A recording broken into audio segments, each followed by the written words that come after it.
여러분, 기획재정부, 그러니까 정부가 최근 경제 동향이라는 것을 발표를 했어요. 이 8월호죠. 8월호. 그런데 그 최근 경제 동향에 보면요, 고용 개선 흐름이 이어졌다 이렇게 강조하고 있습니다. 저는 이게 굉장히 무섭다고 생각해요. 일반적으로 그린북이라고 하는 게 정부의 어떤 시각이거든요. 정부가 경제를 어떻게 보느냐, 그 시각이 8월 경제 동향에 담겼고, 그 경제 동향을 발표하는 보고서의 책 표지가 파란색으로 되어 있기 때문에 그린북이라는 이야기를 합니다. 그런데 고용 개선 흐름이 이어졌다 이렇게 평가했어요. 볼까요? 고용 개선 흐름 이어졌습니다. 좋아져요. 꼬꾸라지는 모습은 보여요. 4월에 62만 2천 명, 5월에 61만 9천 명, 7월에는 54만 2천 명이니까 전체적으로는 좀 꼬꾸라지긴 하지만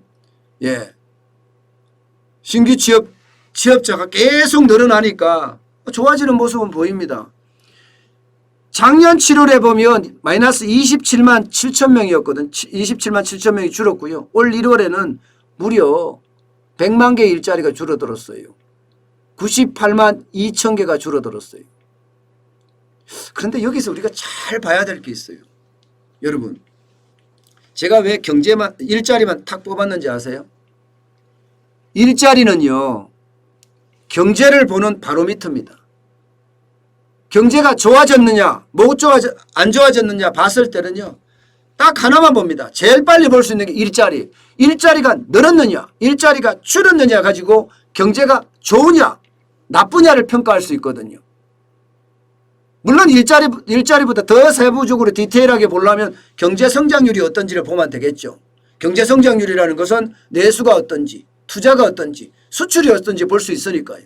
그렇지만 1차적으로 딱 볼 때는요, 일자리가 늘어났다 이러면 경제가 좋아졌다. 실제로 미국도 마찬가지잖아요. 발표를 할 때 경제 성장률이나 경제가 어떻다 발표할 때는 일자리가 얼마나 늘었느냐 이것부터 먼저 보잖아요. 오죽했으면 미국의 중앙은행인 연방준비제도 이사회가 뭐라고 얘기하겠습니까? 고용률이 좋아지면, 물가가 2%대가 유지하면, 지금 2% 훨씬 넘었지만 5.4까지 올라갔죠. 하면 나는 통화축소 시작하겠다 이렇게까지 이야기했잖아요. 여기에 들어간 핵심이 말입니다. 물가 목표치하고요. 또 하나가 일자리가 그만큼 중요하다는 거예요. 그런데 일자리에 대해서 잘못 생각하잖아요. 잘못 판단하면 경제 정책이 진짜 엉망인 정책이 나올 수도 있습니다. 엉망인 정책이. 저는 좋은 일자리가 많아져야 된다 생각합니다. 여러분, 세부적으로 들어가면 정부가 일자리 증가했다는 이야기는 거짓말이에요. 지금 1월 달에 세금 일자리 없을 때가 98만 2천 명이 줄어들었죠. 이게 우리 일자리의 민낯이라고 생각하시면 됩니다. 우리 일자리의 민낯. 2021년 1월에 물론 이거보다는 좀 더 좋아졌겠죠. 경제가 좋아지면 일자리 좀 더 늘어나니까 좋아졌겠지만 이 자체를 가지고 해석하면 별반 다르지 않습니다. 나머지는 전부 정부가 돈 풀어서 만든 일자리예요. 실제로도 그렇습니다.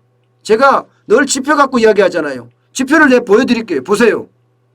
지표를 보시면 7월 연령별 취업자 현황입니다. 60대 36만 1,000명이 늘었습니다. 50대 10만 9천 명이 늘었어요. 이게 다 어떻게 늘었겠어요? 어떻게 늘었겠습니까? 이게 7호 사업이에요. 정부의 7호 사업이라고요. 담배꽁초 줍고 풀 뽑고 교통정리하고 이러면 돈 주는 거예요. 여기 일자리를 여기다 포함시켰어요. 여기다가. 참 환장할 노릇이죠. 청년들 16만 6천 명 늘어났습니다. 와, 많이 늘어났네 이렇게 생각할 수 있죠. 아니에요. 여기도 디지털 알바예요. 뉴딜 정책에서 청년 일자리 사업을 해서 돈 뿌리는 게 있고요. 또 일자리 경험에서 돈 뿌리는 게 있어요. 그게 늘어난 겁니다. 그게. 실질적으로 좋은 일자리가 늘어난 거는 아주 미미합니다. 자, 여러분. 그 일자리 혜택을 받지 못하는 사람들을 보면 그렇잖아요. 30대. 이건 일자리 어느 혜택도 못 받습니다. 12만 2천 명이 줄었습니다. 12만 2천 명. 모처럼 40대가 늘어났어요. 40대가 7월에 11,000명이 늘어났어요. 고작 11,000명이에요. 고작. 그러면 50대가 지금 여러분들 지금 우리가 느끼는 상황, 물론 저는 지표 갖고 늘 이야기하지만 그냥 우리가 어떤 상황에 대해서 해석을 해보자고. 50대가 10만 9천 명이 늘어날 수 있는 상황입니까 지금? 50대는 다 잘려서 나오는 판인데. 예. 저도 50대에 잘려서 나왔잖아요. 예. 그만큼 지금 정부가 일자리 하는데 일자리는 좋아지지 않았다는 이야기예요. 제가 매달 말입니다. 실업자 현황, 사실상 실업자 현황을 제가 내놓거든요. 이것도 최소로 내놓은 거예요. 실업자 현황. 저는요, 제가 만든 지표가 아니에요. 통계청이 발표한 지표 중에 이거는 실업자야, 사실상 실업자야 하는 지표만 모으는 지표예요. 제가 따로 만들지도 않았어요. 실업자 90만 3천 명, 일시휴직자 50만 6천 명, 구직단임자 63만 3천 명이에요. 여기에 쉬었음이라고 이야기하는 231만 9천 명입니다. 대한민국에 일자리를 갖고 싶어도 일자리를 가지지 못하는 사람이 아주 최소한으로 봤을 때 435만 8천 명이에요. 435만 8천 명이 지금 놀고 있다는 이야기입니다, 여러분. 상황이 이런데도 자꾸 정부는 일자리 좋아졌다 이렇게 말한다는 게 여러분, 이게 여러분 결국 말입니다. 망치는 일이에요. 통계가 정확해야 되거든요. 통계가 정확해야지 이게 거기에 따르는 아주 바늘로 콕 찌르는 정책을 쓸 수가 있습니다. 그런데 통계가 부정확하면 바늘로 콕 찌르는 정책을 못 써요. 그렇게 되면 그만큼 말입니다. 우리 시장에는 충격이 될 수밖에 없습니다.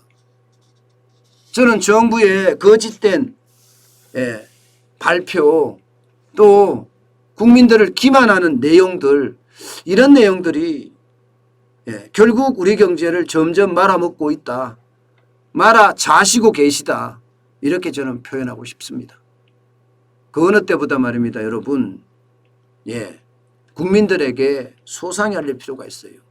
좋은 지표만 뽑아서 자꾸 이야기하기 시작하면요, 우리 경제는 최악의 상황으로까지 갈 수밖에 없습니다.